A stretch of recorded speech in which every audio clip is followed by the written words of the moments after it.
ನನ್ನ ಹೆಸರು ವರುಣ್ ಅಂತ. ನಮ್ಮದು ಇಲ್ಲಿ ಪಟ್ಟಣಹಳ್ಳಿ ಚಿಕ್ಕಬಳ್ಳಾಪುರ. ಸೊ ನಾನು ಸಿವಿಲ್ ಇಂಜಿನಿಯರ್ ಮುಗಿಸಿ ಈಗ ಡೈರಿ ಫಾರ್ಮಿಂಗ್ ಮಾಡ್ತಾ ಇದ್ದೀನಿ. ಸೊ ನಾನು ಡೈರಿ ಫಾರ್ಮಿಂಗ್ ಬರೋದಕ್ಕೆ ಫಸ್ಟಾಗಿ ನಮ್ಮ ತಂದೆಯವರು ಹಮಾಲಿ ಕೆಲಸ ಮಾಡ್ತಾಯಿದ್ರು. ಸೊ ಆ ಟೈಮಲ್ಲಿ ನಮ್ಮ ತಾಯಿಯವ್ರ ಮನೇಲಿ ಖಾಲಿಗೆ ಇರ್ತೀನಿ ಅಂತ ಹೇಳ್ಬಿಟ್ಟು ಒಂದು ಹಸು ಕೊಡಿಸಿ ನಾನು ನೋಡ್ಕೊಳ್ತೀನಿ ಅನ್ನೋ ಒಂದು ಭರವಸೆ ಕೊಟ್ಟಾಗ ನಮ್ಮ ತಂದೆಯವರು ಒಂದು ಹಸು ಕೊಡಿಸಿದ್ರು ನಮ್ಮ ತಾಯಿಯವ್ರಿಗೆ. ಅದರಲ್ಲಿ ಸ್ವಲ್ಪ ಇನ್ಕಮ್ ಬರೋದಕ್ಕೆ ಸ್ಟಾರ್ಟ್ ಆಯಿತು. ಸೊ ಈಗ ಹಳ್ಳಿನಲ್ಲಿ ಒಂದು ಹಸು ಇದ್ದಾಗ ಸೊ ಅದೇನಾಗುತ್ತೆ, ನಾವು ಡಬ್ಬಾವಾಲಾಗಿ ಹಾಲು ಹಾಕ್ಕೊಂಡು ಸೊ ಆಗ ಹಾಲು ಇದು ಮಾಡ್ತಾ ಇದ್ವಿ. ಸೊ ಆಗ ನಮಗೆ ಒಂದು ತಕ್ಕ ಮಟ್ಟಿಗೆ ಪ್ರಾಫಿಟ್ ಸಿಗ್ತಾ ಇತ್ತು. ವೆಹಿಕಲ್ಸ್ ಯಾವಾಗ ಜಾಸ್ತಿ ಆಯಿತು, 4 ವೀಲರ್ಸು, ಟಾಟಾ ಏಸು ಆ ಥರದ್ದೆಲ್ಲ ಯಾವಾಗ ನಮಗೆ ಇಂಟ್ರೊಡ್ಯೂಸ್ ಆಯಿತು ನಮ್ಮ ಮಾರ್ಕೆಟ್ಗೆ, ಲೋಕಲ್ ಮಾರ್ಕೆಟ್ಗೆ, ಆ ಟೈಮಲ್ಲಿ ನಮ್ಮ ತಂದೆಯವ್ರಿಗೆ ಹಮಾಲಿ ಕೆಲಸ ಸಿಗೋದು ಕಡಿಮೆ ಆಯಿತು. ನಮ್ದು ಆಗ ಎತ್ತಿನ ಗಾಡಿ ಇತ್ತು, ಎತ್ತಿನ ಗಾಡಿನಲ್ಲಿ ಬಾಡಿಗೆ ಹೊಡಿತಾ ಇದ್ರು. ಸೊ ಆ ಟೈಮಲ್ಲಿ ನಮ್ಗೆ ಹಮಾಲಿ ಕೆಲಸ ಸಿಗೋದು ಡೌನ್ ಆದಾಗ ಸೊ ನಮ್ಮ ತಂದೆಯವ್ರು ಏನು ಮಾಡಿದ್ರು, ಹೆಂಗೋ ಹಸು ಸಾಕ್ತಾ ಇದ್ದೀವಿ, ಸೊ ಇದನ್ನೇ ಕಂಟಿನ್ಯೂ ಮಾಡೋಣ ಅಂತ ಹೇಳ್ಬಿಟ್ಟು ಒಂದಿದ್ದ ಹಸುನ 5 ಹಸು ಮಾಡಿದ್ರು. ಸೊ ಆ ಟೈಮಲ್ಲೆಲ್ಲ ನಾವು ಓದ್ತಾ ಇದ್ವಿ. ಸೊ ನಮ್ದೆಲ್ಲ ಎಜುಕೇಷನ್ ಮುಗ್ದಿದ್ದಾದ್ಮೇಲೆ ನಮಗೆ ಆಗ ಲೇಬರ್ ಇದ್ರು. ಆಗ ನಮ್ಮ ತಂದೆಯವರು 25 ಹಸು ಮಾಡಿದ್ರು. ಸೊ ಆ ಟೈಮಲ್ಲಿ ಲೇಬರ್ ಇದ್ರು. ಆ ಟೈಮಲ್ಲಿ ನಮ್ಮದು ಎಕ್ಸಾಮ್ಸ್ ಎಲ್ಲ ಕಂಪ್ಲೀಟ್ ಆದಾಗ ಲೇಬರ್ಸು ಕೈ ಕೊಟ್ಟು ಹೋಗ್ಬಿಟ್ರು. ಸೊ ನಾವು ಎಕ್ಸಾಮ್ಸ್ ಕಂಪ್ಲೀಟ್ ಆದಮೇಲೆ ಒಂದು ವಾರದ ಮಟ್ಟಿಗೆ ಲೇಬರ್ಸ್ ಇನ್ನು ಆಲ್ಟರ್ನೇಟಾಗಿ ಲೇಬರ್ಸ್ ಸಿಗೋವರೆಗೂ ನಾವು ಮಾಡೋಣ ಅಂತ ಬಂದಿದ್ದು. ಸೊ ಆ ಟೈಮ್ಗೆ ನಮ್ಗೆ ಈ ಟೈಮ್ಗೆ ಲಾಟ್ ಆಫ್ ಡಿಫ್ರೆನ್ಸ್ ಗೊತ್ತಾಯಿತು. ಯಾಕಂದರೆ ಲೇಬರ್ ಮೇಂಟೆನೆನ್ಸ್ಗೆ ನಮ್ಮ ಮೇಂಟೆನೆನ್ಸ್ಗೆ ಸ್ವಲ್ಪ ಡಿಫ್ರೆನ್ಸ್ ಆಯಿತು. ಸೊ ಆ ಟೈಮಿಂದ ಏನು ಮಾಡಿದ್ವಿ, ನಾವು ಇದನ್ನೇ ಮಾಡೋಣ ಬಿಡು, ಬೇರೆಯವ್ರ ಹತ್ರ ಹೋಗಿ ನಾವು ವರ್ಕ್ ಮಾಡೋದಕ್ಕಿಂತ ಇಲ್ಲೇ ಮಾಡೋಣ ಅನ್ನೋದ್ರಿಂದ ನಾವು ಸ್ಟಾರ್ಟ್ ಆಯಿತು. ಆಗ 25 ಹಸುನ ನಾನು ಈಗ ಒಂದು 60 ಹಸುಗೆ ತಂದಿದ್ದೀನಿ. ಸೊ ಆಗ ನಮ್ಮ ತಂದೆಯವರಿದ್ದಾಗೆಲ್ಲ ಮ್ಯಾನ್ಯುಯಲ್ ಆಗಿ ಮಾಡ್ತಾಯಿದ್ರು. ಮ್ಯಾನ್ಯುಯಲ್ ಆಗಿ ಮೇವು ಹಾಕೋದಿರ್ಬೋದು, ಹಾಲು ಕರಿಯೋದಿರ್ಬೋದು ಎಲ್ಲ ಮಾಡ್ತಾಯಿದ್ರು. ಸೊ ನಾನು ಬಂದಮೇಲೆ ಎಲ್ಲ ಮಷಿನರೀಸ್ ಯೂಸ್ ಮಾಡ್ತಾ ಇದ್ದೀನಿ. ಹಾಲು ಕರಿಯೋದಕ್ಕಿರ್ಬೋದು, ಮೇವು ಹಾಕೋದಕ್ಕೆ ನಮ್ಮದು ವೆಹಿಕಲ್ಲೇ ಹಸು ಹತ್ರ ಹೋಗುತ್ತೆ. ಸೊ ಆ ಥರ ಬಟ್ ಇನ್ನೂ ನಾನು ಡೆವಲಪ್ ಮಾಡಬೇಕು ಅಂತ ಇದ್ದೀನಿ ಫಾರ್ಮ್ನ. ಸೊ ಇನ್ನೂ ಮೆಕಾನೈಸ್ ಮಾಡಿ ಇನ್ನೂ ಇದು ಮಾಡರ್ನೈಸ್ ಮಾಡಬೇಕು ಅಂತ ಇದ್ದೀನಿ. ಸೊ ಪ್ರೆಸೆಂಟ್ಲಿ ಒಂದು ಸೆಮಿ ಮಾಡರ್ನೈಸ್ ಥರ ನಾನು ಆರ್ಗನೈಸ್ ಮಾಡ್ಕೊಂಡಿದ್ದೀನಿ. ಸೊ ನಮ್ಮದು ಆಗ ನಾನು ಎಜುಕೇಷನ್ ಮುಗಿಸಿ ಬಂದಮೇಲೆ ನಮ್ಮ ತಂದೆಯವರು 10 ಲಕ್ಷ ರೂಪಾಯಿ ಲೋನ್ ಮಾಡಿ 25 ಹಸುಗೆ ಇನ್ಫ್ರಾಸ್ಟ್ರಕ್ಚರು, ಅಂದರೆ ನಮ್ದು ಆಗ ಅರ್ಧಕ್ಕಿತ್ತು ಶೆಡ್ಡು, 75/40 ಇತ್ತು ಶೆಡ್ಡು.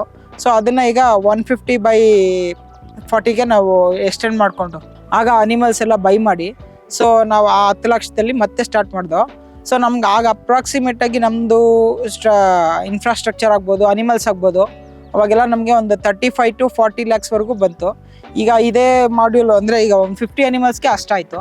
ಸೊ ಈಗ ಇದೇ ಒಂದು 50 ಅನಿಮಲ್ಸ್ ನಾವು ಮಾಡ್ಯೂಲ್ ಮಾಡ್ತಾ ಇದ್ದೀವಿ ಅಂದಾಗ ನಮ್ಗೆ ಅಪ್ರಾಕ್ಸಿಮೇಟ್ಲಿ 1 crore ವರ್ಕ್ ಬರುತ್ತೆ. ಇನ್ಫ್ರಾಸ್ಟ್ರಕ್ಚರ್ ಇರ್ಬೋದು, ಇನ್ನೊಂದಿರ್ಬೋದು. ಸೊ ಅದನ್ನು ನಾವು ಈ ಥರ ಮಾಡ್ಬೋದು. ಸೊ ನಾವು ಆಗ ನಮ್ದು ರೇಟ್ ಕಡಿಮೆ ಇತ್ತು. ಸೊ ಈಗ ರೇಟ್ ಹೆಚ್ಚಿಗೆ ಆಗಿದೆ. ಎಲ್ಲದಕ್ಕೂ ಅಂದರೆ ಕಾಸ್ಟ್ ಅನ್ನೋದು ಹೆಚ್ಚಿಗೆ ಆಗಿದೆ. ಹಸು ಇರ್ಬೋದು, ನಾವೆಲ್ಲನೂ ಒಳ್ಳೆ ಹೈ ಈಲ್ಡರ್ಸ್ ಹಸುನೇ ನಾವು ರೆಫರ್ ಮಾಡೋದು.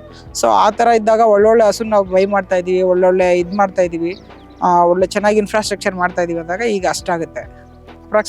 ನಿಮಗೆ ಅಪ್ರಾಕ್ಸಿಮೇಟ್ಲಿ ಒಂದು 50-60 ಲ್ಯಾಕ್ಸ್ ಆದರೂ ಬೇಕಾಗುತ್ತೆ. 50 ಅನಿಮಲ್ಸಿಗೆ ನೀವು ಇನ್ಫ್ರಾಸ್ಟ್ರಕ್ಚರ್ ಮಾಡ್ತಾ ಇದ್ದೀರಾ, ಮತ್ತು ಇದು ಮೆಷಿನರೀಸ್ ಎಲ್ಲ ಯೂಸ್ ಮಾಡ್ತಾ ಇದ್ದೀರಾ ಅಂದಾಗ ಈ ಥರ ಇದೆ. ನಾವೀಗ ಮಿಲ್ಕಿಂಗ್ ಮಿಷಿನ್ ಇದೆ, ಪ್ಲಸ್ ಕರೆಂಟ್ಗೆ ಆಲ್ಟರ್ನೇಟಾಗಿ ಜನ್ರೇಟರ್ ಮಾಡ್ಕೊಂಡಿದ್ದೀವಿ, ಪ್ಲಸ್ ಹಸು ಎಲ್ಲ ತೊಳೆಯೋದಕ್ಕೆ, ಕೊಟ್ಟಿಗೆ ಕ್ಲೀನ್ ಮಾಡೋದಕ್ಕೆ ಸ್ಪ್ರೇಯರ್ ಮಾಡ್ಕೊಂಡಿದ್ದೀವಿ, ಮೇವು ಕಟ್ ಮಾಡೋದಕ್ಕೆ ಬುಷ್ ಕಟ್ರ್ ಇದೆ, ಚಾಪ್ ಕಟ್ರ್ ಇದೆ. ಸೊ ಈ ಥರ ಎಲ್ಲ ಮಷಿನರೀಸ್ ನಮಗೆಲ್ಲ ಬೇಕು, ಹಸುಗೆಲ್ಲ ಬೇಕು, ಒಳ್ಳೆ ಫೆಸಿಲಿಟಿ ಬೇಕು, ಒಳ್ಳೆ ಇನ್ಫ್ರಾಸ್ಟ್ರಕ್ಚರ್ ಬೇಕು ಅಂದಾಗ ಈಗ ಅಷ್ಟು ವರ್ತ್ ಆಗುತ್ತೆ. ಸೊ ನಾವು ಸ್ಟಾರ್ಟ್ ಮಾಡಿದಾಗ ಒಂದು 30 to 40 ಲ್ಯಾಕ್ಸ್ ನಮಗೆ ಖರ್ಚಾಯಿತು. ಸೊ ಇದು ಜರ್ನಿ ಸ್ಟಾರ್ಟ್ ಆಗಿದ್ದು ಒಂದು 25 ಇಯರ್ಸ್ ಬ್ಯಾಕು. ನಮ್ಮ ತಂದೆಯವರು ಆ ಕಾಲದಲ್ಲೆಲ್ಲ ಹಸು ರೇಟ್ ಕಡಿಮೆ ಇತ್ತು. ಒಂದು 15,000 20,000ಕ್ಕೆಲ್ಲ ಒಳ್ಳೆ ಒಂದು 20-25 ಲೀಟರ್ ಹಾಲು ಕರಿಯೋ ಹಸು ಸಿಗ್ತಾ ಇತ್ತು. ಸೊ ಆ ಟೈಮಲ್ಲಿ 20-25 ಸಾವಿರಕ್ಕೆ ಆ ಟೈಮಲ್ಲಿ ತಂದಿರೋದು. ನಮ್ಮ ತಾಯಿಯವರು ತೋಟದಲ್ಲಿ, ಸುತ್ತಮುತ್ತ ತೋಟದಲ್ಲಿ ಸಿಗೋ ಹುಲ್ಲೆಲ್ಲ ಕುಯ್ಕೊಂಬಂದು ತಂದು ಹಾಕ್ತಾಯಿದ್ರು. ಸೊ ಆ ಟೈಮಲ್ಲಿ ನಮ್ಮ ತಾಯಿಯವರು ಸಾಕ್ತಾಯಿದ್ರು. ಸೊ ಆ ಟೈಮ್ಗೆ ಈ ಟೈಮ್ಗೆ ಈಗ ನಾವು ಇಷ್ಟು ಹಸುಗೆ ತೋಟದಲ್ಲಿ ಹೋಗ್ತಾ ಇರ್ತೀವಿ ಅಂದರೆ ಆಗಲ್ಲ. ಈಗ ಅದೇ ರೇಟಲ್ಲಿ ಸಿಗಲ್ಲ. ನಾವು ಪ್ಲಸ್ ನಮ್ಮ ತಂದೆಯವ್ರು ಸ್ಟಾರ್ಟ್ ಮಾಡಿದಾಗ 15-20 ಸಾವಿರಕ್ಕೆ ಹಸು ಸಿಗ್ತಾಯಿತ್ತು. ಅಂದರೆ ಯಾವಾಗ 2011-12 ಆ ಥರ ಟೈಮ್ ಇದ್ದಾಗ ನಮ್ಮ ತಂದೆಯವರು ಹಮಾಲಿ ಕೆಲಸ ಬಿಟ್ಟು ಡೈರಿ ಫಾರ್ಮಿಂಗಲ್ಲಿ ಸ್ಟಾರ್ಟ್ ಮಾಡಿದ್ದು. ಆ ಟೈಮಲ್ಲಿ ನಮಗೆ ಅಪ್ರಾಕ್ಸಿಮೇಟಾಗಿ ಒಂದು 45,000 50,000ಗೆ ಒಳ್ಳೆ ಹಸು ಸಿಗ್ತಾಯಿತ್ತು. 40,000-50,000ಕ್ಕೆ ಒಂದು 15 to 20 ಲೀಟ್ರ್ ಹಾಲು ಕರೆ ಸಿಗ್ತಾಯಿತ್ತು. ಆ ಥರದ್ದು ಸಿಗ್ತಾಯಿತ್ತು. ಈಗ ಅದೇ ಹಸು ಏನಾಗಿದೆ ಅಂದರೆ 1 to 1 ಲಕ್ಷ, ಲಕ್ಷದಿಂದ 1,25,000ವರೆಗೂ ಮಾರ್ಕೆಟ್ ಹೋಗಿದೆ. 20-25 ಲೀಟ್ರ್ ಹಾಲು ಕರಿ ಹಸು, ಒಳ್ಳೆ ಕ್ಯಾರೆಕ್ಟರಿಸ್ಟಿಕ್ಸ್ ಇದೆ, ಒಳ್ಳೆ ಏಜಲ್ಲಿದೆ ಅಂದಾಗ ಸೊ ಆ ಥರದ ಹಸುಗಳು ನಾವು ಅದರದನ್ನೇ ಸೆಲೆಕ್ಟ್ ಮಾಡಿಕೊಂಡು ಮಾಡ್ದೋ. ಈಗ ಅದೇ ಅವಾಗಿಂದ ಇವಾಗ ಒಂದು ಮಾರ್ಜಿನ್ 25,000 ಇದ್ದಿದ್ದು ಈಗ 1,25,000 ಆಗಿದೆ. ಅಷ್ಟು ಮಾರ್ಜಿನ್ ಆಗಿದೆ. 60 ಹಸುನಲ್ಲಿ ನಮ್ಮದು ಒಂದು 26 ಹಸು ಹಾಲು ಕರಿತಾ ಇದೆ, ದೊಡ್ಡ ಹಸು. ಇನ್ನೊಂದು 10 ಹಸು ನಮ್ಮದು ರೆಸ್ಟಲ್ಲಿದೆ. ಈಗಂದರೆ ಡ್ರೈ ಇರ್ಬೋದು, ಆಮೇಲೆ ಇನ್ನು ಹೊಸದಾಗಿ ಕರು ಆಗ್ತಾ ಇರೋ ಹಸುಗಳಿರ್ಬೋದು, ಅದೆಲ್ಲನೂ ಒಂದು 10 ಇದೆ. ಸೊ ನಾವು ಒಂದು 26 ಹಸುವಿನಿಂದ ದಿನಕ್ಕೆ 400 ಲೀಟ್ರ್ ಹಾಲು ಪ್ರೊಡಕ್ಷನ್ ಮಾಡ್ತಾ ಇದ್ದೀವಿ. 600 ಲೀಟ್ರಲ್ಲಿ ಡೈರಿಗೆ 350 ಲೀಟ್ರ್ ಕೊಡ್ತಾ ಇದ್ದೀವಿ. ನಮ್ಮದು ಕರುಗಳಿದೆ, ಕರುಗಳಿಗೆ ಪ್ಲಸ್ ನಮ್ಮ ಮನೆಗೆ, ನಮ್ಮ ನಾಯಿಗಳಿಗೆ ಎಲ್ಲನೂ ಸೇರಿ 50 ಲೀಟ್ರ್ ನಾವು ಮನೆಗೆ ಮಾಡ್ಕೊಳ್ತೀವಿ. ನಮ್ಮದು 400 ಲೀಟ್ರ್ ಪ್ರೊಡಕ್ಷನ್ ಇದ್ದಾಗ 350 ಲೀಟ್ರ್ ಡೈರಿಗೆ ಕೊಡ್ತಾ ಇದ್ದೀವಿ, ಇನ್ನು 50 ಲೀಟ್ರ್ ನಾವು ಕನ್ಸ್ಯೂಮ್ ಮಾಡ್ತಾ ಇದ್ದೀವಿ. ಸೊ ಫಾರ್ಮ್ ಪ್ರೊಡಕ್ಷನ್ ಬಂದ್ಬಿಟ್ಟು 400 ಲೀಟ್ರ್ ಇದೆ. ಟೋಟಲ್ ನಮ್ದೀಗ 30 ಅನಿಮಲ್ಸ್ ದೊಡ್ಡ ಅಡಲ್ಟ್ ಅಂದರೆ ದೊಡ್ಡ ಹಸು 30 ಇದೆ. ಕರು ಆಗ್ಬೋದು, ಪಡ್ಡೆ ಆಗ್ಬೋದು, ಅದೆಲ್ಲ ಈಫರ್ಸ್ ಕರುಗಳು, ಈಫರ್ಸು, ಪಡ್ಡೆಗಳು ಅದೆಲ್ಲನೂ ಒಂದು 30 ಇದೆ. ಸೊ ನಮ್ಮದು 50-50 ರೇಷಿಯೋ ಇದೆ. ಆ್ಯಕ್ಚುಲಾಗಿ ಕಮರ್ಷಿಯಲ್ ಆಗಿ ಮಾಡ್ತಾ ಇದ್ದಾರೆ ಅಂದರೆ ಇದು ವರ್ತ್ ಆಗಲ್ಲ. ಕಮರ್ಷಿಯಲ್ ಡೈರೀಸ್ಗೆಲ್ಲ ಇದು ವರ್ತ್ ಆಗಲ್ಲ. ಸೊ ಏನಂದರೆ ಒಂದು 70-30 ರೇಷಿಯೋ ಆ ಥರ ಇರಬೇಕು. ನಮ್ಮದು 50-50 ರೇಷಿಯೋ ಇದೆ. ಸೊ ನಾವು ಅದೇ ನಮಗೆ ಪರ್ ಹೆಡ್ ಆವ್ರೇಜು ಕಡಿಮೆ ಸಿಗುತ್ತೆ. ಸೊ ನಾವು ಮಿಲ್ಕಿಂಗ್ ಅನಿಮಲ್ಸ್ನ ಸ್ವಲ್ಪ ಜಾಸ್ತಿ ಮಾಡ್ಕೊಬೇಕು ಫಾರ್ಮ್ಸಲ್ಲಿ. ಈಫರ್ಸು ಅದೆಲ್ಲನೂ ನಾವು ತಯಾರು ಮಾಡ್ಕೋಬೇಕು, ಬಟ್ ಇನ್ ಕಮ್ಮಿ ಕ್ವಾಂಟಿಟಿ. ಸೊ ನಮ್ದು ಈಗ ಮೇಜರ್ ಆಗಿ ಬ್ರೀಡಿಂಗ್ ಆಗಿರೋದ್ರಿಂದ ನಮ್ಮದು ಫೋಕಸ್ಸು. ಸೊ ನಾವು ಇದು ಮಾಡ್ತಾ ಇದ್ದೀವಿ. ನಮ್ಮದು ಫ್ಯೂಚರಲ್ಲಿ ಇದೇ ಥರ ಆಗುತ್ತೆ. ಸೊ ನಾವು ಈಗ ಆವ್ರೇಜ್ ಆಗಿ ವರ್ಷಕ್ಕೆ 10 ಹಸು ಮಾರಬೇಕು ಅಂತ ಇದ್ದೀವಿ. 10 ಹಸು ಮಾರಬೇಕು ಅಂತ ಇದ್ದಾಗ ನಾವು ಒಂದು 10 ಹಸು ನಾವು ರೆಡಿ ಮಾಡಬೇಕಾಗುತ್ತೆ. 10 ಪಡ್ಡೆಗಳನ್ನ, ಕಡಸುಗಳನ್ನ ನಾವು ರೆಡಿ ಮಾಡಬೇಕಾಗುತ್ತೆ. ಆ ಟೈಮ್ಗೆ ಏನಾಗುತ್ತೆ ಅಂದರೆ ನಾವು ಈ ಥರ ಮಾಡ್ಕೊಳ್ಬೇಕಾಗುತ್ತೆ. ನಂದು ಫಾರ್ಮ್ ಡೆವಲಪ್ ಮಾಡಬೇಕು, ಒಳ್ಳೆ ಬ್ರೀಡ್ ಇಂಪ್ರೂವ್ ಮಾಡಬೇಕು ಅನ್ನೋದ್ರಿಂದ ನಾನು ABSನ ಎಲ್ಲ ಸೆಕ್ಸಾಟೆಡ್ ಸಮೇನ ಯೂಸ್ ಮಾಡಿರೋದ್ರಿಂದ 5 ವರ್ಷದಿಂದ. ಸೊ ನನಗೆ ಈಗ ನಂದು ಫಸ್ಟ್ ಜನ್ರೇಷನ್ ಬಂದು ಕರು ಹಾಕಿ ಸೆಕೆಂಡ್ ಜನ್ರೇಷನ್ ಈಗ ರೆಡಿ ಆಗ್ತಾ ಇದೆ. ಆ ಟೈಮಲ್ಲಿ ನಾನು ಎಲ್ಲದಕ್ಕೂ ಸೆಕ್ಸೆಡ್ ಸಮೇನ ಯೂಸ್ ಮಾಡಿರೋದ್ರಿಂದ ಗಂಡು ಕರು ಕಡಿಮೆ ಬಂದಿದೆ, ಹೆಣ್ಣು ಕರು ಜಾಸ್ತಿ ಬಂದಿರೋದ್ರಿಂದ ನನ್ನ ಫಾರ್ಮಲ್ಲಿ ಕರುಗಳು ಜಾಸ್ತಿ ಇದೆ. ಹಸು ಆಯ್ಕೆ ಮಾಡಬೇಕಾದ್ರೆ ಹಸುದು ಮೇಯ್ನ್ ಹೆಲ್ತ್ ನೋಡಬೇಕಾಗುತ್ತೆ. ಮೇಯ್ನ್ ಹೆಲ್ತ್ ಅಂದಾಗ ಅದರದ್ದು ನೋಸ್, ನಮ್ಮದು ಮೂಗೇನು, ಹಸುದು ಮೂಗೇನಿರುತ್ತೆ ಅದು ಯಾವಾಗ್ಲೂ ಒದ್ದೇ ಇರಬೇಕು. ಸೊ ಆಗಿದ್ದಾಗ ಅದಕ್ಕೆ ಏನು ಸ್ಟ್ರೆಸ್ ಇಲ್ಲ ಅಂತ, ಹಸು ಸ್ಟ್ರೆಸ್ಸಲ್ಲಿಲ್ಲ, ಹೆಲ್ದಿ ಆಗಿದೆ ಅಂತ. ಸೊ ಫಸ್ಟ್ ಒನ್ ಅದು ಮುಖದಲ್ಲಿ. ಆಮೇಲೆ ಕಣ್ಣು ಆಕ್ಟಿವ್ ಆಗಿರಬೇಕು. ಸೊ ಕಣ್ಣು ಜಾಸ್ತಿ ಆಚೆ ಬಂದಿರೋದು, ಒಳಗಡೆ ಹೋಗಿರೋದು ಆ ಥರ ಇರ್ಬೋದು. ಅಟ್ರಾಕ್ಟಿವ್ ಆಗಿ ನಮಗೆ ನೋಡೋದಕ್ಕೆ ಅದನ್ನ ರೆಸ್ಪಾನ್ಸ್ ಮಾಡಬೇಕು. ಹಸು ನಮ್ಮನ್ನು ನೋಡಿದಾಗ ಅದು ರೆಸ್ಪಾನ್ಸ್ ಮಾಡಬೇಕು. ಸೊ ಆಗಿದ್ದಾಗ ಫೇಸಲ್ಲಿ ಅಷ್ಟನ್ನು ನಾವು ನೋಡಬೇಕಾಗುತ್ತೆ.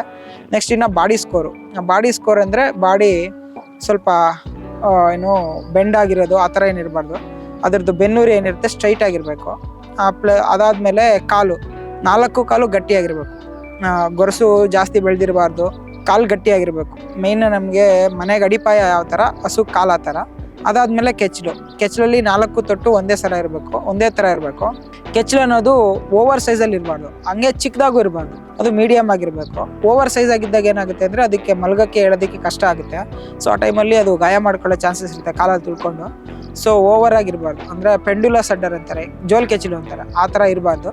ನಿಮಗೆ ಒಂದು ಅದರದ್ದು ಮೊಣಕಾಲು ಏನು ಬರುತ್ತೆ ನೀಲೆಂತು, ಅದರ ಲೆಕ್ಕಕ್ಕೆ ಇರಬೇಕು, ಇಲ್ಲ ಸ್ವಲ್ಪ ಮೇಲೆ ಇರಬೇಕು. ಅಡ್ಡರ್ ಸೈಜು ದೊಡ್ಡದಾಗಿರ್ಬೇಕು, ಅಂದರೆ ಉದ್ದ ಕಡಿಮೆ ಇರಬೇಕು, ಅಗಲ ಜಾಸ್ತಿ ಇರಬೇಕು ಕೆಚ್ಚಲಿಂದು, ಆ ಥರ ಇರಬೇಕು. ಮತ್ತು HF ಹಸು ಅಂತ ಸೆಲೆಕ್ಟ್ ಮಾಡ್ಕೊಂಡಾಗ ನಮಗೆ ವೈಟ್ ಬ್ಯಾಕ್ಗ್ರೌಂಡಲ್ಲಿ ಬ್ಲ್ಯಾಕ್ ಪ್ಯಾಚಸ್, ಇಲ್ಲ ಬ್ಲ್ಯಾಕ್ ಬ್ಯಾಕ್ಗ್ರೌಂಡಲ್ಲಿ ವೈಟ್ ಪ್ಯಾಚಸ್, ಈ ಥರ ಪ್ಯಾಟರ್ನ್ ಇರಬೇಕು HF ಅಲ್ಲಿ. ಜರ್ಸಿನಲ್ಲಿ ಬ್ರೌನ್ ಇರುತ್ತೆ, ಇಲ್ಲ ಬ್ಲ್ಯಾಕ್ ಇರುತ್ತೆ, 2 ಕೋಟ್ ಇರುತ್ತೆ. ಅದರಲ್ಲಿ ವೈಟ್ ಮಾರ್ಕ್ಸ್ ಬರುತ್ತೆ ಜರ್ಸಿನಲ್ಲಿ. ಓಕೆ, ಜರ್ಸಿ ಬಂದ್ಬಿಟ್ಟು ಆವ್ರೇಜ್ ಸೈಜು, ಅಂದರೆ ನಮಗೆ HF ಕಂಪೇರ್ ಮಾಡಿದ್ರೆ ಅರ್ಧ ಸೈಜ್ ಇರುತ್ತೆ. HF ಹಸು ದೊಡ್ಡದಾಗಿರುತ್ತೆ ಗಾತ್ರದಲ್ಲಿ, ಜರ್ಸಿ ಹಸು ಮೀಡಿಯಮ್ ಆಗಿರುತ್ತೆ. ಸೊ ಆ ಥರ ನಾವು ಸೆಲೆಕ್ಟ್ ಮಾಡ್ಕೋಬೇಕಾಗುತ್ತೆ. ರೇಷಿಯೋ ಹೇಳೋದಾದರೆ ನಮಗೆ ಈಗ ಒಂದು 30 to 40% ಸೇವ್ ಆಗ್ತಾ ಇದೆ. ಯಾಕೆ ಅಂದರೆ ನಮ್ಮದು ಕರುಗಳು ಜಾಸ್ತಿ ಇರೋದ್ರಿಂದ ಫಾರ್ಮಲ್ಲಿ ಪ್ರೊಡಕ್ಷನ್ ಜಾಸ್ತಿ ಆಗಿದೆ. ಮೇನ್ಲಿ ಏನಾಗುತ್ತೆ ಅಂದರೆ ನಾವು ಸ್ವಲ್ಪ ಕಾಸ್ಟ್ ಕಟಿಂಗ್ ಕಡೆ ಗಮನ ಕೊಡಬೇಕು. ಪ್ಲಸ್ ನಮ್ದೀಗ ಲೇಬರ್ ಕಾಸ್ಟ್ ಇರೋದಿಲ್ಲ. ಲೇಬರ್ ನಾವು ಫ್ಯಾಮಿಲಿ ಮೆಂಬರ್ಸೇ ಮಾಡೋದ್ರಿಂದ ನಮ್ಗೆ ಲೇಬರ್ ಸೇವ್ ಆಗ್ತಾ ಇದೆ. ಪ್ಲಸ್ ನಮಗೆ ನಾವೇ ಓನಾಗಿ ಮೇವು ಬೆಳ್ಕೊಳ್ತೀವಿ. ಪ್ಲಸ್ ನಮಗೆ ಇಲ್ಲಿ ಮಾರ್ಕೆಟಿಂದ ಸ್ವಲ್ಪ ಇದು ಸಿಗುತ್ತೆ. ಸೊ ನಾವು ಅಪ್ರಾಕ್ಸಿಮೇಟಾಗಿ ಎಲ್ಲನೂ ಒಳ್ಳೆ ಹೈ ಕ್ವಾಲಿಟಿ ಅಂದರೆ ಒಳ್ಳೆ ಕ್ವಾಲಿಟಿ ಫಾಡರ್ಸು, ಕ್ವಾಲಿಟಿ ಫೀಡ್ಸು ಯೂಸ್ ಮಾಡೋದ್ರಿಂದ, ಮೀಡಿಯಮ್ ಕ್ವಾಲಿಟಿ ಯೂಸ್ ಮಾಡ್ತಾ ಇರೋದ್ರಿಂದ ನಮಗೆ ಪ್ರೊಡಕ್ಷನ್ ಕಾಸ್ಟಲ್ಲಿ ಕಡಿಮೆ ಆಗ್ತಾ ಇದೆ. ಪ್ಲಸ್ ನಮಗೆ ಇದರಲ್ಲಿ ಒಳ್ಳೆ ಬ್ರೀಡ್ ಸೆಲೆಕ್ಟೆಡ್ ಮಾಡಿಕೊಂಡು ಒಳ್ಳೆ ಪ್ರೊಡಕ್ಷನ್ ತೆಗಿತಾ ಇರೋದ್ರಿಂದ ಇದರಲ್ಲಿ ಪ್ರಾಫಿಟ್ ಸಿಗ್ತಾ ಇದೆ. ಸೊ ಅಂದರೆ ನಮ್ಮದು ನಾವೇ ಮೇಂಟೈನ್ ಮಾಡ್ತಾ ಇರೋದ್ರಿಂದ ಸ್ವಲ್ಪ ನಮಗೆ ಅದ್ರ ಬಗ್ಗೆ ನಾಲೆಡ್ಜ್ ಇರ್ಬೋದು, ಸ್ವಲ್ಪ ರೆಸ್ಪಾನ್ಸಿಬಿಲಿಟಿ ಇರ್ಬೋದು, ಹೆಚ್ಚು ಕಮ್ಮಿ ನಾವು ನೋಡ್ಕೊಳ್ತಾ ಇದ್ದೀವಿ. ಸೊ ಅದರಿಂದ ನಮಗೆ ಒಂದು 30 to 40% ಸೇವ್ ಆಗ್ತಾ ಇದೆ. ಅಪ್ರಾಕ್ಸಿಮೇಟಾಗಿ ಹೇಳೋದಾದರೆ ಈಗ ನಮಗೆ ಒಂದು 2.5 3 ಲಕ್ಷ ಬಂದಿದೆ ಅಂದರೆ ನಮಗೆ 1.5 2 ಲಕ್ಷ ರೂಪಾಯಿ ಇದಕ್ಕೆ ಖರ್ಚಾಗುತ್ತೆ, ಮೇಂಟೆನೆನ್ಸ್ಗೆ ಖರ್ಚಾಗುತ್ತೆ. ಫಾರ್ಮ್ ಮೇಂಟೆನೆನ್ಸ್ಗೆ, ವೆಹಿಕಲ್ದು ಫ್ಯೂಯಲ್ಲು ಅದೆಲ್ಲನೂ, ಫಾರ್ಮ್ದು ಹಸುಗಳಿಗೆ ಮೇವು ಮತ್ತು ಮೆಡಿಸನ್ನು ಅದೆಲ್ಲನೂ ಹೋದ್ರೆ ಇನ್ನು ಮಿಕ್ಕಿದ್ದು 1 ಲಕ್ಷ 1.5 ಲಕ್ಷದವರೆಗೂ ಸೇವ್ ಆಗುತ್ತೆ ಅಂದರೆ ಒಂದು ತಿಂಗಳಿಗೆ. ಪ್ಲಸ್ ಒಂದು 10 ಹಸು ಮಾರಿದೀವಿ ಅಂದರೆ ನಮಗೆ ಒಂದು 10 ರಿಂದ 12 ಲಕ್ಷ ಆವ್ರೇಜ್ ಆಗಿ ಸಿಗುತ್ತೆ. ಒಂದು ಅಪ್ರಾಕ್ಸಿಮೇಟಾಗಿ 10 ಲಕ್ಷನಾದ್ರೂ ಸಿಗುತ್ತೆ. ಟೋಟಲ್ ಆಗಿ ನಮಗೆ ವರ್ಷಕ್ಕೆ ಏನಿಲ್ಲ ಅಂದ್ರೆ ಒಂದು 20 ರಿಂದ 25 ಲಕ್ಷದವರೆಗೂ ಇನ್ಕಮ್ ಇರುತ್ತೆ. ಅದು ಹಾರ್ಡ್ ವರ್ಕ್ ಮಾಡಿ ನಾವು ಅದನ್ನ ಡೆಡಿಕೇಟೆಡ್ ಆಗಿ ಮಾಡಿದಾಗ ಮಾತ್ರ. ಸೊ ನಾವು ಮಾಡ್ತೀವಿ ಅನ್ನೋದ್ರಿಂದ ಸಿಗುತ್ತೆ. ಸೊ ಈಗ ಲೇಬರ್ ನಿಟ್ಟು ಎಲ್ಲೋ ಇರ್ತೀವಿ, ನಾವು ಅಲ್ಲಿ ಮಾಡಿಸ್ತೀವಿ, ಅದೆಲ್ಲನೂ ವರ್ಕ್ ಆಗೋದಿಲ್ಲ. ನಾನು ನೋಡ್ದಂಗೆ ನಮ್ಮ ಹತ್ರನೇ ನೋಡ್ಕೊಂಡೋಗಿ 4-5 ಜನ ಮಾಡಿದ್ದಾರೆ. ಸೊ 4-5 ಜನ ಶಟ್ ಡೌನ್ ಮಾಡಿದ್ದಾರೆ. ಸೊ ಅದೇನಂದ್ರೆ ಈಗ ನಾವು ಫಾರ್ಮ್ ಮಾಡ್ತಾ ಇದೀವಿ ಅಂದ್ರೆ ಓನರ್ ಇನ್ವಾಲ್ವ್ಮೆಂಟ್ ಇರಬೇಕು, ಸಕ್ಸಸ್ ಆಗಬೇಕು ಅಂದರೆ ಫಾರ್ಮ್. ಪ್ಲಸ್ ನಾವೀಗ ಫಾರ್ಮ್ ಮಾಡಿದ್ರೆ ಇವತ್ತು ಮಾಡಿದ್ರೆ ನಮಗೆ ನಾಳೆನೇ ರಿಸಲ್ಟ್ ಸಿಗಲ್ಲ, ಅಂದರೆ ಪ್ರಾಫಿಟ್ ಸ್ಟಾರ್ಟ್ ಆಗಲ್ಲ ನಾಳೆಯಿಂದನೇ. ಪ್ಲಸ್ ನೀವು ಹಾಲು ಕರಿ ಹಸು ತಂದರೆ ನಾಳೆಯಿಂದ ನಿಮ್ಗೆ ಇನ್ಕಮ್ ಬರ್ಬೋದು, ಬಟ್ ಅಲ್ಲಿಗೆ ಅದು ಸರೋಗ್ತಾ ಇರುತ್ತೆ. ನಿಮ್ಗೆ ಯಾವಾಗ ಆ್ಯಕ್ಚುಯಲ್ ಇನ್ಕಮ್ ಅಂದರೆ ಡೈರಿ ಫಾರ್ಮಿಂಗಲ್ಲಿ 3 years ಬೇಕಾಗುತ್ತೆ. 3 years ಟೈಮ್ ಡ್ಯೂರೇಷನ್ ತಗೊಳುತ್ತೆ. 3 years ಅಲ್ಲಿ ನಿಮಗೆ ಅದ್ರ ಸೆಟ್ಲ್ ಆಗಿರ್ತೀರ ನೀವು ಒಂದು ಡೈರಿ ಫಾರ್ಮಿಂಗಲ್ಲಿ. ಸೊ ಡೈರಿ ಫಾರ್ಮಿಂಗ್ ನಾವು ಯಾರು ಮಾಡ್ತಾ ಇದ್ದೀವಿ ಅಂದರೆ ಮೇಯ್ನು ಅವ್ರಿಗೆ ಪೇಷನ್ಸ್ ಇಂಪಾರ್ಟೆಂಟ್, ಪೇಷನ್ಸ್ ಮೇಯ್ನ್ ಆಗಿರಬೇಕು. ಸೊ ಸ್ವಲ್ಪ ಕಷ್ಟ ಸುಖ ಅಂದರೆ ಇದರಲ್ಲಿ ವರ್ಷ ಪೂರ್ತಿ ಹಸು ಒಂದೇ ಥರ ಹಾಲು ಕರೆಯೋದಿಲ್ಲ. 3 ಪೀರಿಯಡ್ ಇರುತ್ತೆ, 3 ಫೇಸ್ ಇರುತ್ತೆ ಹಸುಗೆ. ಪೀಕ್ ಪೀರಿಯಡ್ ಅಂತ ಬರುತ್ತೆ ಫಸ್ಟ್, ಆ ಫೇಸಲ್ಲಿ ನಿಮ್ಗೆ ಹಾಲು ಜಾಸ್ತಿ ಬರುತ್ತೆ. ನೆಕ್ಸ್ಟು ಮಿಡ್ ಪೀರಿಯಡ್ ಅಂತ ಬರುತ್ತೆ, ಅದರಲ್ಲಿ ನಿಮಗೆ ಹಾಲು ಬರುತ್ತೆ, ಅಂದರೆ ತೀರಾ ಕಡಿಮೆನೂ ಇಲ್ಲ ತೀರಾ ಜಾಸ್ತಿನೂ ಇಲ್ಲ, ಒಂದು ಆವ್ರೇಜಲ್ಲಿ ಹಾಲು ಬರುತ್ತೆ. ಆಮೇಲೆ ಡ್ರೈ ಪೀರಿಯಡ್ ಅಂತ ಬರುತ್ತೆ. ಸೊ ಅದು ಗ್ರಾಜುಯಲ್ ಆಗಿ ಡಿಕ್ರೀಸ್ ಆಗ್ಬಿಟ್ಟು ಡ್ರೈ ಪೀರಿಯಡ್ಗೆ ಫುಲ್ಲು ಹಾಲು ನಿಲ್ಲಿಸ್ಬಿಡ್ಬೇಕು, ನಾವೇ ನಿಲ್ಲಿಸ್ಬೇಕು. ಅದು ಹಸು ನಿಲ್ಲಿಸ್ಲಿಲ್ಲ ಅಂದ್ರೂ ನಾವೇ ನಿಲ್ಲಿಸ್ಬೇಕಾಗುತ್ತೆ. ಯಾಕೆಂದರೆ ಬರೋ ಲ್ಯಾಕ್ಟೇಷನ್ಗೆ ಅಂದರೆ ಬರೋ ಕರಾವಿಗೆ ಅದಕ್ಕೆ ರೆಡಿ ಆಗಬೇಕು. ಒಂದು ಹಸು ಗ್ರೋತ್ ಇರ್ಬೋದು, ಹಸುಗೆ ಎಷ್ಟು ಎನರ್ಜಿ ಬೇಕಾಗುತ್ತೆ, ಎನರ್ಜಿ ಸ್ಟೋರ್ ಮಾಡ್ಕೊಳ್ಳೋದಕ್ಕೆ, ಪ್ಲಸ್ ಕರು ಗ್ರೋತ್ ಮಾಡೋದಕ್ಕೆ. ನೆಕ್ಸ್ಟು ಅದ್ರದ್ದು ಅಡ್ಡರ್ ಆಗ್ಬೋದು, ಇನ್ನೊಂದು ಆಗ್ಬೋದು, ಅದ್ರದ್ದು ನೆಕ್ಸ್ಟು ಲ್ಯಾಕ್ಟೇಷನ್ ಅಂದರೆ ನೆಕ್ಸ್ಟ್ ಕರಾವ್ನಲ್ಲಿ ಹಾಲು ಕೊಡಬೇಕಲ್ಲ, ಅದಕ್ಕೆ ಅದು ಎನರ್ಜಿ ಸ್ಟೋರ್ ಮಾಡ್ಕೊಳ್ಳಬೇಕಾಗುತ್ತೆ. 2 to 3 months. ಹಸು ಚಿಕ್ಕದಾಗಿದೆ ಅಂದರೆ 3 ತಿಂಗಳ ಟೈಮ್ ಕೊಡಬೇಕಾಗುತ್ತೆ. ಹಸು ಚೆನ್ನಾಗಿದೆ ಅದು ಅಷ್ಟುಪುಷ್ಟವಾಗಿ ಅಂದರೆ 2 ತಿಂಗಳು ಟೈಮ್ ಕೊಡಬೇಕಾಗುತ್ತೆ. ಈ ಥರ ನೋಡ್ಕೊಂಡು ಡ್ರೈ ಪೀರಿಯಡ್ ಅದನ್ನು ನಿಲ್ಲಿಸ್ಬೇಕಾಗುತ್ತೆ.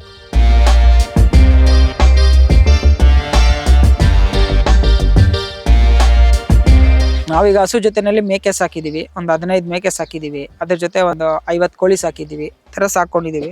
ಸೊ ಇದೆಲ್ಲ ಏನು ಅಂದರೆ ನಮಗೆ ಇದೆಲ್ಲನೂ ಅದು ಡೈರಿ ಫಾರ್ಮಿಂಗಲ್ಲಿ ನಾವು ಮಾಡ್ತಾ ಇರ್ತೀವಿ. ಹಸು ಸಾಕ್ತಾ ಇದ್ದೀವಿ ಅಂದರೆ ನಮ್ದು ಹಸುನಲ್ಲಿ ಫೀಡ್ ವೇಸ್ಟ್ ಆಗಿರ್ಬೋದು, ಫೀಡ್ ನೆಲದಲ್ಲಿ ಬಿದ್ದಿರುತ್ತೆ. ನೆಲದಲ್ಲಿ ಬಿದ್ದಿರೋದು ನಾವು ಎತ್ಕೊಳ್ಳೋದಕ್ಕಾಗೋದಿಲ್ಲ, ಫುಲ್ ಅಮೌಂಟ್ ಎತ್ಕೊಳ್ಳೋದಕ್ಕಾಗೋದಿಲ್ಲ. ಒಂದು 10% ಮೇವು ಬಿದ್ದಿರುತ್ತೆ, ಫೀಡ್ ಬಿದ್ದೋಗಿರುತ್ತೆ, ಅದು ವೇಸ್ಟ್ ಆಗುತ್ತೆ. ಸೊ ಕೋಳಿ ಇದ್ರೆ ಅದನ್ನೆಲ್ಲ ತಿನ್ಕೊಂಡು ಅದು ಬೆಳೆಯುತ್ತೆ, ಗ್ರೋತ್ ಆಗುತ್ತೆ, ಅದು ನಮಗೆ ಅದೊಂದು ಸೈಡಿಗೆ ಇದಾಗುತ್ತೆ. ಪ್ಲಸ್ ನಾವು ಇದು ಮಾಡ್ತಾ ಇದೀವಿ ಅಂತ ಕ್ರೇಜ್ಗೆ ಅಂತ ನಾವು ಸ್ಟಾರ್ಟ್ ಮಾಡಿದ್ದು ಮೇಕೆ ಸಾಕೋದು. ಸೊ ಅದು ಸುಮ್ಮನೆ ನಾವು ಕ್ರೇಜ್ಗೆ ಅಂತ ಸಾಕೊಂಡಿದ್ದೀವಿ. ಮಾಡ್ಬೋದು, ಅದ್ರ ಜೊತೆ ಆಲ್ಟರ್ನೇಟ್ ಆಗಿ ನಾವು ಮಾಡ್ಬೋದು. ಏನಂದರೆ ಈ ಫ್ಯಾಟ್ನಿಂಗ್ ಮಾಡ್ಬೋದು, ಕುರಿ ಮೇಕೆ ಫ್ಯಾಟ್ನಿಂಗ್ ಮಾಡ್ಬೋದು ಹಸು ಜೊತೆ. ಅದೇನಾಗುತ್ತೆ ಅಂದರೆ ನಿಮಗೆ ಒಂದು 2 to 3 months ತಗೊಳುತ್ತೆ.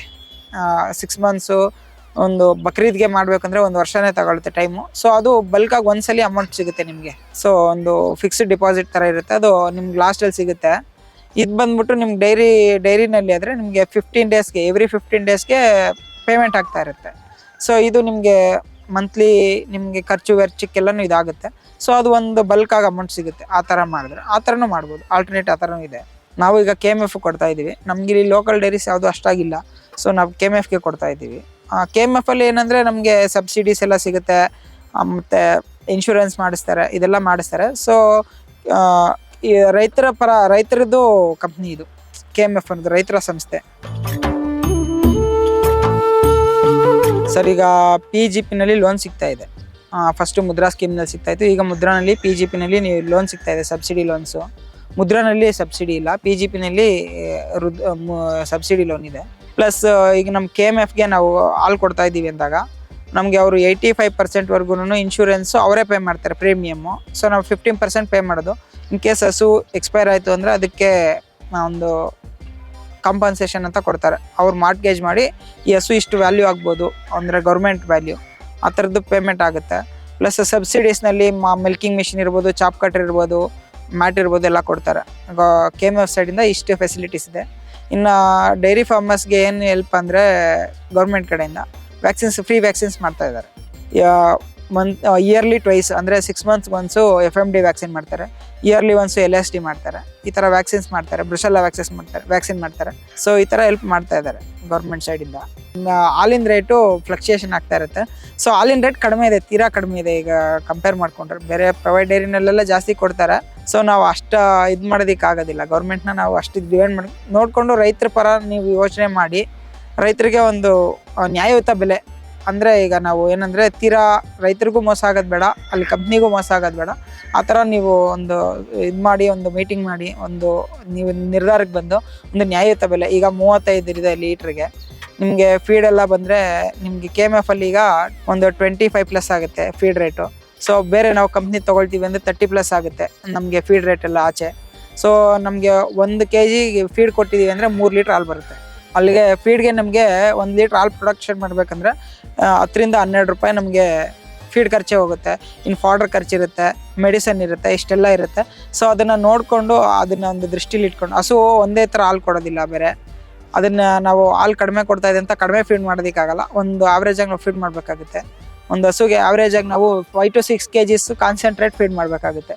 ಕಾನ್ಸಂಟ್ರೇಟ್ ನಮಗೆ 30 ರೂಪೀಸ್ ಅಂತ ಇಟ್ಕೊಂಡ್ರು 6ಗೆ 180 ರೂಪೀಸ್, 6 kgs ಕಾನ್ಸಂಟ್ರೇಟ್ಗೆ 180 ರೂಪೀಸು. ಇನ್ನು ಮಿನರಲ್ ಮಿಕ್ಸರ್ಸು ಅದೆಲ್ಲನೂ ಒಂದು 20 ರೂಪೀಸ್ ಇಟ್ಕೊಳ್ಳೋಣ, 200 ರೂಪೀಸು ಕಾನ್ಸಂಟ್ರೇಟ್ಗೆ ಹೋಗುತ್ತೆ. ಇನ್ನು ಇಲ್ಲಿ ಫಾಡ್ರ್ ಅಂತ ಬಂದಾಗ ಅದನ್ನು ನಾವು ಇದು ಮಾಡಬೇಕಾಗುತ್ತೆ. ರೈತರಿಗೆ ಕಷ್ಟ ಇದೆ. ಸೊ ಇದನ್ನು ನೋಡಿಕೊಂಡು ಒಂದು ಅಪ್ರಾಕ್ಸಿಮೇಟಾಗಿ ಒಂದು 40 ರೂಪೀಸ್ ಆದರೂ ಫಿಕ್ಸ್ ಮಾಡಿದ್ರೆ ಚೆನ್ನಾಗಿರುತ್ತೆ ರೈತರಿಗೆ. ಸರ್ ಅದೇ ಪಶು ಸಂಗೋಪನೆ ಅಂದರೆ ಇದರಿಂದ ವ್ಯಾಕ್ಸಿನ್ಸ್ ಮಾಡ್ತಾ ಇದ್ದಾರೆ. ಪ್ಲಸ್ ನಮಗೆ ಅದೇ ಸ್ಕೀಮ್ಸ್ ಎಲ್ಲ ಇದು ಮಾಡ್ತಾ ಇದ್ದಾರೆ, ಟ್ರೈನಿಂಗ್ಸ್ ಎಲ್ಲನೂ ಇದು ಮಾಡ್ತಾರೆ. ಸೊ ಈ ಥರ ಮಾಡ್ತಾ ಇದ್ದಾರೆ. ಸಮೆನ್ಸ್ ಎಲ್ಲನೂ ಪ್ರೊವೈಡ್ ಮಾಡ್ತಾ ಇದ್ದಾರೆ. ಈಗ ಲಾಸ್ಟ್ ಟೈಮು ಇಂಬ್ರಿಯೋ ಟ್ರಾನ್ಸ್ಫರ್ ಮಾಡಿಸಿದ್ರು. ಸೊ ಅದು ಒಂದಷ್ಟರಲ್ಲಿ ವರ್ಕ್ ಆಯಿತು, ಒಂದಷ್ಟರಲ್ಲಿ ವರ್ಕ್ ಆಗಲಿಲ್ಲ. ಅದು ರಿಸಲ್ಟ್ ಕಡಿಮೆ ಇದೆ. ಸೊ ಆ ಥರದ್ದೆಲ್ಲನೂ ಟೆಕ್ನಾಲಜೀಸ್ನೆಲ್ಲ ಇಂಪ್ಲಿಮೆಂಟ್ ಮಾಡ್ತಾ ಇದ್ದಾರೆ ಗೌರ್ಮೆಂಟ್ ಕಡೆಯಿಂದ. ಸೊ ಮಾಡಿದ್ರೆ ಈ ಥರ ಒಳ್ಳೆಯದೇ, ರೈತರಿಗೆ ಲೋನ್ಸ್ ಎಲ್ಲ ಪ್ರೊವೈಡ್ ಮಾಡ್ತಾ ಇದ್ದಾರೆ. ಸರ್ ಈಗ ಒಂದು ಹಾಲಿನ ರೇಟು ರೈಸ್ ಮಾಡಬೇಕಂದ್ರೆ, ಕಡಿಮೆ ಮಾಡಬೇಕಂದ್ರೆ, ಒಂದು ಫೀಡ್ ರೇಟ್ ರೈಸ್ ಮಾಡಬೇಕಂದ್ರೆ, ಕಡಿಮೆ ಮಾಡಬೇಕಂದ್ರೆ ಒಬ್ಬ ಫಾರ್ಮರ್ಸ್ನೆಲ್ಲ ಒಂದು ಯುನೈಟ್ ಮಾಡಿ ಅವ್ರ ಹತ್ರ ಎಲ್ಲ ಡಿಸಿಷನ್ ತೊಗೊಂಡು ಯಾವ ಥರ ನಿಮ್ಮ ಪ್ರಾಬ್ಲಮ್ ಏನಿದೆ ಅಂತ ಸ್ವಲ್ಪ ಕೇಳಿ ಮಾಡಿದ್ರೆ ಉತ್ತಮ. ಯಾಕೆ ಅಂದರೆ ಅವ್ರ ಕಷ್ಟ ಗೊತ್ತಾಗೋದಿಲ್ಲ. ಸೊ ಈಗ ಏನಾಗ್ಬಿಡುತ್ತೆ ಅಂದರೆ ಆಚೆ ಫೀಡ್ ರೇಟ್ ಜಾಸ್ತಿ ಆಗಿಬಿಡುತ್ತೆ. ಈಗ ಹಾಲ್ ರೇಟ್ ಇವ್ರು 1 ರೂಪಾಯಿ ರೈಸ್ ಮಾಡಿದ್ದಾರೆ ಅಂದರೆ ಮೂಟೆ ಮೇಲೆ 100 ರೂಪಾಯಿ ಜಾಸ್ತಿ ಮಾಡಿಬಿಡ್ತಾರೆ. ಸೊ ಅವಾಗ ಏನಾಗುತ್ತೆ ಅಂದರೆ ರೈತರಿಗೆ ಮತ್ತೆ ಲಾಸ್ ಆಗುತ್ತೆ. ಹಾಲ್ ರೇಟ್ ಜಾಸ್ತಿ ಆಗಿದೆ ಅಂತ ಒಂದು ಖುಷಿ ಒಂದು ದಿನ ಇರುತ್ತೆ, ಮತ್ತೆ ಅವ್ರು ಫೀಡ್ ತರಕ್ಕೆ ಹೋದಾಗ ಅದೇ ಆಗ್ಬಿಡುತ್ತೆ. ಸೊ ಆ ಥರ. ಆಮೇಲೆ ರೈತರಿಗೆ ಸ್ವಲ್ಪ ಎಜುಕೇಟ್ ಮಾಡಬೇಕಾಗುತ್ತೆ. ಈಗ ರೈತರು ಏನಾಗಿದೆ ಅಂದರೆ 3 ಫೇಸಲ್ಲಿ ಇದ್ದಾರೆ ರೈತರು. ಟ್ರೆಡಿಷ್ನಲ್ ಫಾರ್ಮರ್ಸ್ ಇದ್ದಾರೆ, ಕಮರ್ಷಿಯಲ್ ಫಾರ್ಮರ್ಸ್ ಇದ್ದಾರೆ, ಬ್ರೀಡರ್ಸ್ ಇದ್ದಾರೆ. ಏನಾಗುತ್ತೆ ಅಂದರೆ ಟ್ರೆಡಿಷ್ನಲ್ ಅಂದರೆ ಅವರು ತಂದೆ ತಾಯಿ ಅವ್ರ ತಾತನ ಕಾಲದಿಂದ ಹಸು ಸಾಕೊಂಡು ಬರ್ತಾ ಇದ್ರು. ಹಸು ನಮ್ಮ ಮನೇಲಿ ನಮ್ಮ ತೋಟದಲ್ಲಿ ಮೇವಿದೆ, ನಾವು ಹಸು ಸಾಕಬೇಕು ಅಂತ ಸಾಕ್ತಾ ಇರ್ತಾರೆ ಅಷ್ಟೇ. ಇನ್ನು ಕೆಲವ್ರು ಏನಾಗುತ್ತೆ ಅಂದರೆ ಕಮರ್ಷಿಯಲ್, ಅವ್ರಿಗೆ ಮೇಯ್ನ್ ಫೋಕಸ್ ಹಾಲಿನ ಮೇಲೆ ಫೋಕಸ್ ಮಾಡಿ ಅವರು ಡೈರಿ ಫಾರ್ಮಿಂಗ್ ರನ್ ಮಾಡ್ತಾ ಇರ್ತಾರೆ. ಇನ್ನು ಕೆಲವರು ಬ್ರೀಡ್ ಡೆವಲಪ್ಮೆಂಟ್ ಎಲ್ಲ ಮಾಡಿಕೊಂಡು ಮಾಡ್ತಾ ಇರ್ತಾರೆ. ಸೊ ಈ ಥರ ಇರುತ್ತೆ. ಅದೇ ಇದೆಲ್ಲ ಮಾಡಬೇಕಂದ್ರೆ ರೈತರಿಗೆ ಎಜುಕೇಟ್ ಮಾಡಬೇಕಾಗುತ್ತೆ. ಈ ಥರ ಮಾಡಿ, ನೀವು ಈ ಥರ ಮಾಡಿ ಅಂತ ಹೇಳ್ಬಿಟ್ಟು ರೈತರಿಗೆ ಒಂದು ಫೀಡ್ ಯಾವ ಥರ ನೀವು ಯೂಟಿಲೈಸ್ ಮಾಡಬೇಕು, ಪ್ರೊಡಕ್ಷನ್ ಯಾವ ಥರ ತೆಗಿಬೇಕು, ಕಡಿಮೆ ಯಾವ ಥರ ಮಾಡಬೇಕು, ಈ ಥರ ಎಲ್ಲ ಒಂದು ಸ್ವಲ್ಪ ಎಜುಕೇಟ್ ಮಾಡಬೇಕಾಗುತ್ತೆ, ಇದು ಮಾಡಬೇಕಾಗುತ್ತೆ. ಮತ್ತು ಒಳ್ಳೆ ಸಮೆನ್ಸು ನಾವು ಸಬ್ಸಿಡಿ ರೇಟ್ನಲ್ಲಿ ಕೊಟ್ಟಾಗ ರೈತರು ಯೂಸ್ ಮಾಡ್ತಾರೆ. ಈಗ ಪ್ರೈವೇಟಲ್ಲಿ ಅವ್ರು ಕೊಡಬೇಕು ಅಂದರೆ ಜಾಸ್ತಿ ಇರುತ್ತೆ ರೇಟು. ಸೊ ಇವರು ಸಬ್ಸಿಡಿ ರೇಟಲ್ಲಿ ಕೊಟ್ಟಾಗ ರೈತರಿಗೆ ಹೆಲ್ಪ್ ಆಗುತ್ತೆ. ಸೊ ಆ ಥರ ಈಗ KMFಲ್ಲಿ 50 ರೂಪಾಯಿಗೆ ಇನ್ಸೆಮಿನೇಷನ್ ಮಾಡ್ತಾ ಇದ್ದಾರೆ. ಆ ಥರ ಒಂದು ಸಬ್ಸಿಡಿ ರೇಟ್ನಲ್ಲಿ ಕೊಡೋದು, 50 ರೂಪಾಯಿ ಕೂಪನ್ ಹಾಕಿದ್ರೆ ಟ್ರೀಟ್ಮೆಂಟ್ ಮಾಡ್ತಾ ಇದ್ದಾರೆ ಹಸುಗೆ. ಆ ಥರ ಇದೆ. ಆ ಥರ ಇನ್ನೂ ಸ್ವಲ್ಪ ಡೆವಲಪ್ಡ್ ಸ್ಕೀಮ್ಸ್ ಎಲ್ಲ ಮಾಡಿದ್ರೆ ಉತ್ತಮ ಅಂತ ನನ್ನ ಅಭಿಪ್ರಾಯ. ಅಂದರೆ ನಮ್ಗೆ ಇಲ್ಲಿ ಸ್ವಲ್ಪ ಮೇವಿಗೆ ಅಭಾವ ಇದೆ. ಸ್ವಲ್ಪ ಡ್ರಾಟ್ ಏರಿಯಾ ಆಗಿರೋದ್ರಿಂದ ಸ್ವಲ್ಪ ಈಗೆಲ್ಲ ಇಲ್ಲಿ ಅಂದರೆ ಫ್ಲರಿಕಲ್ಚರ್ ಅಂದರೆ ಹೂವು ಬೆಳೆಯೋದು ಜಾಸ್ತಿ ಮಾಡ್ತಾ ಇದ್ದಾರೆ ರೈತರು. ಸೊ ಇದನ್ನು ಸ್ವಲ್ಪ ಇವ್ರು ಮಾಡಿದ್ರೆ ಅವರು ಇದು ಡೈರಿ ಫಾರ್ಮಿಂಗ್ ಬಗ್ಗೆನೂ ಬರ್ಬೋದು, ಹೈನೋದ್ಯಮಕ್ಕೂ ಬರ್ಬೋದು. ಫಸ್ಟ್ ನಮ್ದು ಹೈನೋದ್ಯಮದಲ್ಲೇ ಹೆಸರು ಮಾಡಿದ್ದು, ಅದಾದ್ಮೇಲೆ ಈಗ ಹೂವು ಬೆಳೆ ಜಾಸ್ತಿ ಮಾಡಿದ್ದಾರೆ. ಸೊ ಅದರಿಂದ ಹೂ ಬೆಳೀತಾ ಇರೋದು ಜಾಸ್ತಿ ಆಗಿರೋದ್ರಿಂದ ರೈತರಿಗೆ ಇದರಲ್ಲಿ ಇನ್ಕಮ್ ಜಾಸ್ತಿ ಅಂತ ಗೊತ್ತಾದಾಗ ಹೂಕಿನ ಇದಕ್ಕೆ ಬರ್ತಾರೆ. ಸೊ ಅದೇ ಇವ್ರಿಗೆ ಸ್ಕೀಮ್ಸ್ ಮಾಡಬೇಕಾಗತ್ತೆ. ನೀವು ಹೈನೋದ್ಯಮ ಸ್ಟಾರ್ಟ್ ಮಾಡ್ತೀರಾ, ಶುರು ಮಾಡ್ತೀರಾ ಅಂದರೆ ಒಂದಕ್ಕೆ 10 ಸಲ ಯೋಚನೆ ಮಾಡಿ, ಕಷ್ಟ ಇದೆ ಸುಖ ಇದೆ. ಬಟ್ ನೀವು ಇವತ್ತು ಡೈರಿ ಫಾರ್ಮಿಂಗ್ ಅಂದರೆ ಹೈನೋದ್ಯಮಕ್ಕೆ ಇವತ್ತು ಬಂದರೆ ಇವತ್ತೇ ನಿಮಗೆ ಪ್ರಾಫಿಟ್ ಸಿಗುತ್ತೆ. ನಿಮ್ಮ ಕಷ್ಟ ನೀವು ಮಾಡಿರೋದು ಎಲ್ಲಿ ಹೋಗಲ್ಲ, ಸಿಗುತ್ತೆ. ಬಟ್ ನೀವೊಂದು ತಾಳ್ಮೆ ಅನ್ನೋದಿರಬೇಕು, ಮತ್ತು ಹಾರ್ಡ್ ವರ್ಕ್ ಇರಬೇಕು, ಡೆಡಿಕೇಶನ್ ಅನ್ನೋದಿದ್ರೆ ಆಗುತ್ತೆ. ಸೊ ಅಂದರೆ ನೀವು ಒಂದು ಮಾಡೋದಕ್ಕೆ ಫಸ್ಟು ಒಂದು 4-6 ಡೈರಿ ಫಾರ್ಮರ್ಸ್ ಹತ್ರ ಹೋಗಿ ಅವ್ರ ಹತ್ರ ಕೂಲಂಕುಷವಾಗಿ ಮಾತಾಡಿ, ಅವ್ರ ಹತ್ರ ಫ್ರೆಂಡ್ ಆಗಿ ಕೂತ್ಕೊಳ್ಳಿ. ನಿಮ್ದು ಏನು ಪ್ರಾಬ್ಲಮ್ ಇದೆ, ನಿಮ್ಗೆ ಏನು ಥರ ಮಾಡಬೇಕು, ಯಾವ ಥರ ಮಾಡ್ತಾ ಇದ್ದೀರಾ ನೀವು, ನಿಮ್ದು ಎಷ್ಟು ಕಷ್ಟ ಇತ್ತು. ಈಗ ಏನಾಗುತ್ತೆ ಅಂದರೆ ಸೋಷಿಯಲ್ ಮೀಡಿಯಾಸ್ನಲ್ಲಿ ಎಲ್ಲ ಹೇಳೋರೆಲ್ಲ ಏನಾಗುತ್ತೆ ಅಂದರೆ ಅವ್ರು ಸಕ್ಸಸ್ನೇ ಏನೋ ಪ್ರೆಸೆಂಟ್ ಮಾಡ್ತಾರೆ, ಫೇಲ್ಯೂರ್ನ ಯಾರು ಪ್ರೆಸೆಂಟ್ ಮಾಡಲ್ಲ. ಇವನ್ ನನಗೂ ಹೇಳಿದ್ರೆ ನಾನು ಯಾರಿಗಾದ್ರೂ ಹೇಳ್ಬೇಕಂದ್ರೆ ಫಸ್ಟ್ಲಿ ನನ್ನ ಸಕ್ಸಸ್ನ ಹೇಳ್ತೀನಿ. ನಾನು ಈ ಥರ ಮಾಡಿದೆ, ನಾನು ಇಷ್ಟು 400 ಲೀಟ್ರ್ ಹಾಲು ಕರಿತಾ ಇದ್ದೀನಿ, ನಾನು ಇವಾಗ 400 ಲೀಟ್ರ್ ಹಾಲು ಕರಿತಾ ಇದ್ದೀನಿ. ಕಮ್ಮಿಂಗ್ ಡೇಸಲ್ಲಿ ನಂದು ಹಸು ಕಡಿಮೆ ಆಗ್ಬೋದು, ಹಸು ಅಂದರೆ ಹಾಲು ಕರೆಯೋದು ಕಡಿಮೆ ಆಗ್ಬೋದು, ಅವಾಗ 300 ಲೀಟ್ರಿಗೆ ಹೋಗ್ಬೋದು, 200 ಲೀಟ್ರಿಗೆ ಹೋಗ್ಬೋದು. ಥ್ರೂಔಟ್ ದ ಇಯರ್ ನಾವು ಒಂದು ಆವ್ರೇಜ್ ಆಗಿ ಮೇಂಟೈನ್ ಮಾಡಬೇಕು. ಸೊ ಅದೇನಾಗುತ್ತೆ ಅಂದರೆ ನೀವು ಹೋಗೋದಕ್ಕೆ ಫಸ್ಟು ಡೈರಿ ಫಾರ್ಮಿಂಗ್ ಸ್ಟಾರ್ಟ್ ಮಾಡೋದಕ್ಕೆ ಫಸ್ಟು ಒಂದು 4-6 ಕಡೆ ಹೋಗಿ ಎಲ್ಲ ಸಕ್ಸಸ್ ಆಗಿರೋರ್ನೆಲ್ಲ, ಫೇಲ್ಯೂರ್ ಆಗಿರೋರ್ನು ಕೇಳಿ ಅವ್ರೇನು ತಪ್ಪು ಮಾಡ್ತಾ ಇದ್ದಾರೆ, ಸಕ್ಸಸ್ ಆಗಿರೋರು ಏನು ಕರೆಕ್ಷನ್ ಮಾಡ್ಕೊಂಡಿದ್ದಾರೆ ಅದನ್ನೆಲ್ಲ ನೀವು ಒಂದು ಕ್ಯಾಲ್ಕುಲೇಷನ್ ಮಾಡಿಕೊಂಡು ಇವ್ರದ್ದು ನೀವು ಒಂದು ಡಿಫ್ರೆನ್ಸಿಯೇಷನ್ ನೋಡ್ಕೋಬೇಕಾಗುತ್ತೆ. ಇವ್ರು ಯಾಕೆ ಫೇಲ್ ಆಗ್ತಾ ಇದ್ದಾರೆ, ಇವ್ರು ಯಾಕೆ ಸಕ್ಸಸ್ ಆಗ್ತಾ ಇದ್ದಾರೆ, ಇದು ಎರಡನ್ನೂ ನೀವು ಯೋಚನೆ ಮಾಡಿದ್ರೆ ಒಳ್ಳೇದಾಗುತ್ತೆ. ಮೇಯ್ನ್ ಏನಾಗುತ್ತೆ ಅಂದರೆ ಅದೇ ನಾನು ಹೇಳೋದು, ಮಾರ್ಕೆಟಿಂಗ್ ನೀವು ಒಳ್ಳೆ ಮಾರ್ಕೆಟಿಂಗ್ ಮಾಡಿದಾಗ ನೀವು ಎಷ್ಟೇ ಕಾಸು ಕೊಟ್ಟು ನೀವು ಫೀಡ್ ಖರ್ಚು ಮಾಡೋದಾಗಲಿ, ಏನೇ ಮೇಂಟೆನೆನ್ಸ್ ಮಾಡೋದಾಗಲಿ ನಿಮ್ಗೆ ವರ್ಕೌಟ್ ಆಗುತ್ತೆ. ಸೊ ಅದೇ ನೀವು ಇನ್ ಕೇಸ್ ನಿಮ್ಗೆ ಮಾರ್ಕೆಟಿಂಗ್ಗೆ ಅಲ್ಲಿ ಪ್ಲಾಟ್ಫಾರ್ಮ್ ಇಲ್ಲ, ನಿಮಗೆ ಮಾರ್ಕೆಟಿಂಗ್ಗೆ ಅವಕಾಶ ಇಲ್ಲ ಆ ಜಾಗದಲ್ಲಿ ಅಂದಾಗ ಪ್ರೊಡಕ್ಷನ್ ಕಾಸ್ಟ್ ಕಡಿಮೆ ಮಾಡ್ಕೊಳ್ಳಿ. ಇದೆರಡಿದೆ. ಆಲ್ಟರ್ನೇಟಿವ್ ನೀವು ಅದನ್ನು ಪ್ರಯೋಗ ಮಾಡಬೇಕು. ಯಾವುದೊಂದು ಸುಮ್ಮನೆ ನೀವು ಅಲ್ಲಿ ಮಾಡ್ತಾರೆ ಇಲ್ಲಿ ಮಾಡ್ತಾರೆ ಅದು ಹೇಳೋದಲ್ಲ. ಈಗ ಎಲ್ಲರೂ ಮಾಡ್ತಾ ಇರ್ತಾರೆ, ಅವ್ರ ಹತ್ರ ಹೋಗಿ ಮಾತಾಡಿ, ಅವ್ರ ಹತ್ರ ಹೋಗಿ ಸಜೆಷನ್ಸ್ ಕೇಳ್ಕೊಳ್ಳಿ. ಯಾರು ಸಜೆಷನ್ಸ್ ಏನು ಕೊಡದೇ ಇರೋದಿಲ್ಲ, ಆ ಥರ ಏನಿಲ್ಲ. 10 ಜನದಲ್ಲಿ ಒಬ್ಬರು ಕೊಡದೇ ಇರ್ಬೋದು, ಇನ್ನು 8 ಜನ ಕೊಡ್ತಾರೆ, ಈ ಥರ ಮಾಡಿ ಅಂತ ಸಜೆಷನ್ ಕೊಡ್ತಾರೆ. ಸೊ ನೀವು ಸ್ಟಾರ್ಟ್ ಮಾಡೋರು ಒಂದು ಇಬ್ಬರ ಹತ್ರ ಅಲ್ಲದೆ 10 ಜನದ ಹತ್ರ ಹೋಗಿ ಕೇಳಿ. 10 ಜನದ ಹತ್ರ ಬರೀ ಸಕ್ಸಸ್ಫುಲ್ಲಿ ರನ್ ಮಾಡ್ತಾ ಇರೋರ್ನೇ ಕೇಳಬೇಡಿ, ಆವ್ರೇಜ್ ಆಗಿರೋರ್ನ, ಆದ್ಮೇಲೆ ಏನು ಫೇಲ್ಯೂರ್ ಆಗಿರ್ತೀವಿ ಅಂತ ಇರ್ತಾರಲ್ಲ ಅವ್ರನ್ನೂ ಕೇಳಿ. ಅವರು ತಪ್ಪೇನಿದೆ ಅವರು ಹೇಳ್ತಾರೆ. ನಿಮ್ದು ಏನು ಪ್ರಾಬ್ಲಮ್ ಇದೆ, ಯಾವ ಥರ ಮಾಡಿದ್ರಿ, ಯಾವ ಥರ ನಿಮ್ದು ಪ್ರಾಬ್ಲಮ್ ಆಯಿತು, ಯಾವ ಥರ ನೀವು ಶಟ್ ಡೌನ್ ಮಾಡಿದ್ರಿ, ಅದೆಲ್ಲ ಕೇಳಿದ್ರೆ ಸೊ ಅವ್ರದ್ದು ಏನು ಪ್ರಾಬ್ಲಮ್ ಇದೆ, ಇವರು ಸಕ್ಸಸ್ ಆಗಿರೋರು ಏನನ್ನ ಫಾಲೋ ಮಾಡ್ತಾ ಇದ್ದಾರೆ, ಯಾವುದರಿಂದ ಅವ್ರಿಗೆ ಸಕ್ಸಸ್ ಸಿಗ್ತಾ ಇದೆ, ಇವ್ರು ಯಾಕೆ ಫೇಲ್ಯೂರ್ ಆದರು ಅನ್ನೋದ್ರಲ್ಲಿ ನಿಮಗೆ ಐಡಿಯಾ ಸಿಗುತ್ತೆ. ಸೊ ಆಗ ನಿಮಗೆ ಫ್ಯೂಚರಲ್ಲಿ ಹೆಲ್ಪ್ ಆಗುತ್ತೆ. ಸೊ ಸ್ಟಾರ್ಟರ್ಸ್ಗೆ ನಾನು ಅದೇ ಸಜೆಸ್ಟ್ ಮಾಡೋದು. ಆಮೇಲೆ ನೀವು ಸ್ಟಾರ್ಟ್ ಮಾಡಬೇಕಾದ್ರೆ ಯಾವತ್ತೇ ಆಗಲಿ ಲಾರ್ಜ್ ಸ್ಕೇಲಲ್ಲಿ ಒಂದೇ ಸಲ, ಈಗ ನಿಮ್ಮದು ಪ್ಲಾನ್ ಇರುತ್ತೆ 50 ಹಸು ಮಾಡಬೇಕಂತ ಪ್ಲಾನ್ ಇರುತ್ತೆ. ಅಟ್ ಎ ಟೈಮ್ ನೀವು 50 ಹಸುನೂ ತರಬೇಡಿ. ಫಸ್ಟು 1 ಹಸು ತನ್ನಿ, 2 ಹಸು ತನ್ನಿ, 1 ತಿಂಗಳು 2 ತಿಂಗಳು ಸಾಕಿ. ಅದಾದ್ಮೇಲೆ ನಿಮ್ಗೆ ಅದರಲ್ಲಿ ಒಂದು 4 ಜನ ಸಿಗುತ್ತೆ. ಅದಾದಮೇಲೆ ಅಟ್ ಎ ಟೈಮ್ ಒಂದೇ ಸರಿ ಎಲ್ಲ ತಂದುಬಿಡ್ಬೇಡಿ. 50 ಹಸು ಪ್ಲಾನ್ ಇದ್ದರೆ ಅದನ್ನು 5 ಪಾರ್ಟಾಗಿ ಡಿವೈಡ್ ಮಾಡ್ಕೊಳ್ಳಿ. 2 ಮಂತ್ಸ್ ಆಗ್ಬೋದು, 1 ಮಂತ್ ಗ್ಯಾಪ್ ಆಗ್ಬೋದು. ಆ ಥರ 50 ಹಸುನೂ ತನ್ನಿ. ಆ ಥರ ಮಾಡಿದಾಗ ಏನಾಗುತ್ತೆ ಅಂದರೆ ನಿಮಗೆ ಥ್ರೂಔಟ್ ದ ಇಯರು ಒಂದು ಆವ್ರೇಜ್ ಮಿಲ್ಕ್ ಅನ್ನೋದು ಹೋಗ್ತಾ ಇರುತ್ತೆ. ಸೊ ನೀವು ಒಂದೇ ಸಲ ಹಸು ತಂದರೆ ಒಂದೇ ಸಲ ಹಸು ಜಾಸ್ತಿ ಹಾಲು ಬರುತ್ತೆ. ನಿಮ್ಗೆ ಮೇಂಟೆನೆನ್ಸ್ ಮಾಡೋದಕ್ಕೆ ಅವಾಗ ಸ್ವಲ್ಪ ಬರ್ಡನ್ ಅನಿಸುತ್ತೆ. ಸೊ ನಿಮಗೆ ಸ್ಟೆಪ್ ಬೈ ಸ್ಟೆಪ್ ಎಕ್ಕೋದಿರುತ್ತೆ. ಸ್ಟೆಪ್ ಬೈ ಸ್ಟೆಪ್ ಒಂದು ಸ್ಟೇರ್ಸ್ನ ಸ್ಟೆಪ್ ಬೈ ಸ್ಟೆಪ್ ಹೋಗೋದ್ರಿಂದ ನಿಮಗೂ ಹೆಲ್ಪ್ ಆಗುತ್ತೆ. ಸೊ 5+5 ಆ ಥರ ಇಲ್ಲ 10+10 ಆ ಥರ ಮಾಡೋದ್ರಿಂದ ನಿಮಗೂ ಬರ್ಡನ್ ಕಾಣಿಸಲ್ಲ. ಸೊ ಆ ಥರ ಮಾಡೋದಿರುತ್ತೆ. ಸೊ ಸಜೆಷನ್ ಇದೆ, ನೀವು ಸ್ಟಾರ್ಟ್ ಮಾಡೋದಿದ್ರೆ ಲಾರ್ಜ್ ಸ್ಕೇಲ್ ಮಾಡಬೇಕು ಅಂತ ನಿಮ್ಗೆ ಪ್ಲಾನ್ ಇದ್ರು ಚಿಕ್ಕದಾಗಿ ಸ್ಟಾರ್ಟ್ ಮಾಡಿ. ಪ್ಲಸ್ ಇದೊಂದು 3 ಮಾರ್ಕೆಟಿಂಗು, ನೀವು ಫೀಡಿಂಗು ಮತ್ತು ಅನಿಮಲ್ದು ಹೆಲ್ತ್ ಕೇರು, ಇದು 3ನ ಮೇಂಟೈನ್ ಮಾಡಿಕೊಂಡ್ರೆ ನಿಮಗೆ ಸಕ್ಸಸ್ ಸಿಕ್ಕೇ ಸಿಗುತ್ತೆ.